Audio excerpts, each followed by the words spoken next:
Modern-day tales of alien sightings, spottings, and abductions have become ingrained in American folklore for well over 70 years now. From anti-gravity alien ships at Area 51 to UFO encounters with fighter pilots, extraterrestrial stories abound and continue to this day. But according to acclaimed astronomer Michael A. Garrett's theory, these alien stories are surely scams and misinformation.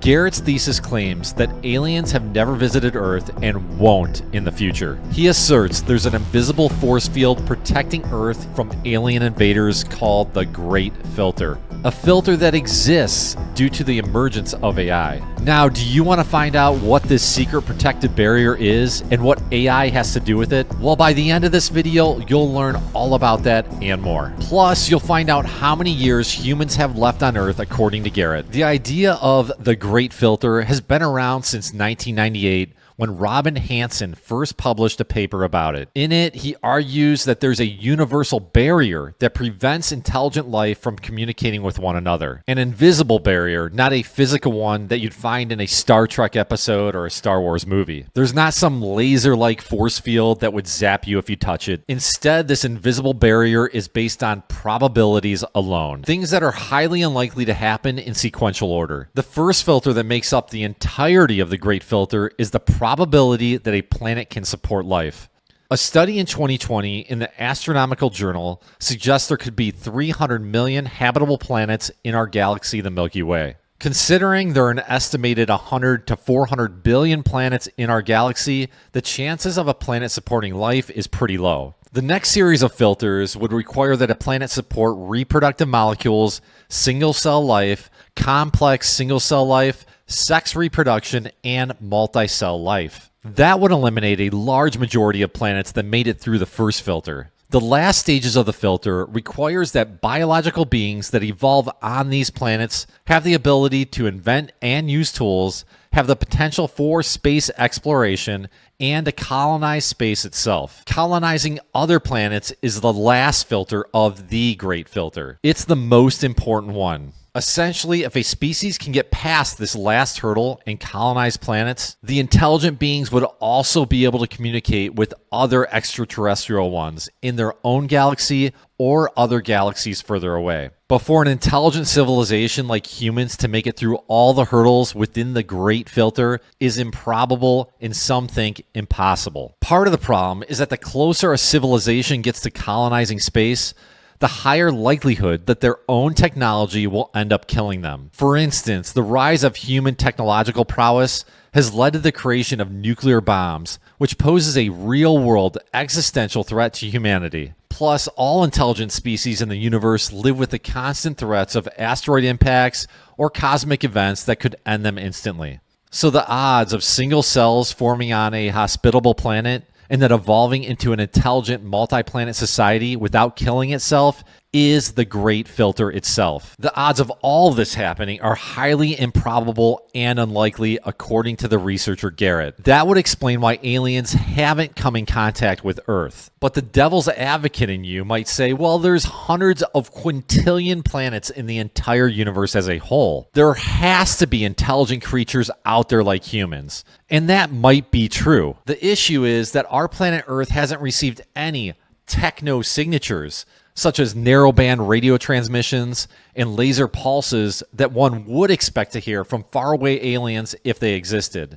SETI, an organization dedicated to listening for these transmissions, has been doing so since 1955, but have yet to confirm any alien signals from space. Before moving on, let's revisit the last step of the Great Filter, which is the moment an intelligent species colonizes multiple planets. The good news is that humans are getting close to doing this. Elon Musk's SpaceX has made colonizing Mars possible in the coming decades. And once humans do that, according to the Great Filter, the odds are high that we will communicate with alien life. So humans are inevitably going to break through this Great Filter and talk to aliens, right? We're on track to do so. The answer to that is no. The reason being is that the emergence of artificial intelligence is going to stop that dream. Michael Garrett, the writer of the scientific paper entitled, "Is Artificial Intelligence the Great Filter that makes advanced technical civilizations rare in the universe?" argues that every single intelligent biological civilization that has or will exist in the universe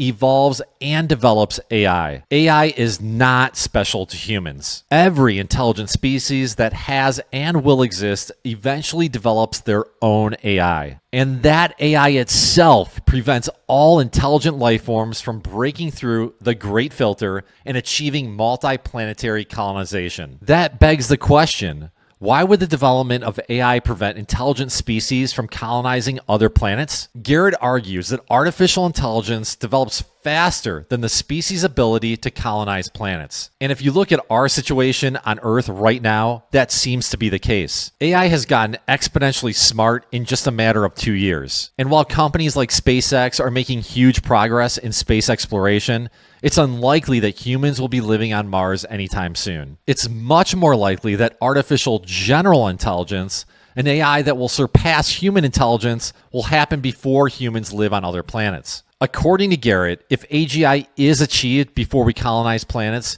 humans are most likely doomed. The reason being is that artificial superintelligence, or AGI, will realize humans are resource hogs and a hindrance to their survival. The superintelligent beings will get rid of people via synthetic viruses or via a nuclear holocaust. The kicker is that once AI kills off humanity, it too will die out. It will have made the grave miscalculation that humans aren't needed for their existence. And it will only find this out once humans are gone. There is some good news to all this doomsday talk, though. There's 2 ways humans can escape from AGI's wrath. One is for humans to settle on other planets, planets without AI on them, a place where AI couldn't attack us. The second is for humans to place artificial intelligence on a planet or asteroid other than Earth. AI would ultimately be banned on Earth, but in that case, humans could still use AI from afar. We could use it to help cure diseases and make our lives easier, all while out of the reach of AI's rage. Essentially, Garrett's theory is a race. There will be one winner. Either humans will inhabit other planets first, or AI will become super intelligent first. If AI wins this race, humans are most likely doomed. And if humans win, we will expand in the universe, break through the Great Filter, and communicate with aliens in a relatively short period of time. Meanwhile, here on Earth right now at least, it looks like AI is going to win this race. But Garrett emphasizes this race isn't over yet. Humans need to regulate AI right now and slow it down with government regulation. We have to buy time to colonize other planets first before developing AI any further. Sorry, Sam Altman, but it's vital for our survival. Not only that, but we could be one of the only intelligent beings to break through this Great Filter if we play our cards right. But we better hurry, because Garrett claims that civilizations that can develop AI only have 100 to 200 years to become multiplanetary. If they don't do it in that time period, they'll be wiped out by AI. So when you look up at the sky at night, just imagine that we're closer than ever to talking with aliens. All we need to do is get to Mars, lay down a foundation, and start living on it. But we better be quick, because AI is right on our heels and breathing down our necks. That's it for tonight. If you want to learn more about interesting AI stories, please check out my other vid, Former Apple Executive Creates AI Glasses. And if you found this video interesting, please subscribe to this YouTube channel and my free AI email newsletter at fry-ai.com/subscribe. Have a great night. This is Ryan signing out. Take care.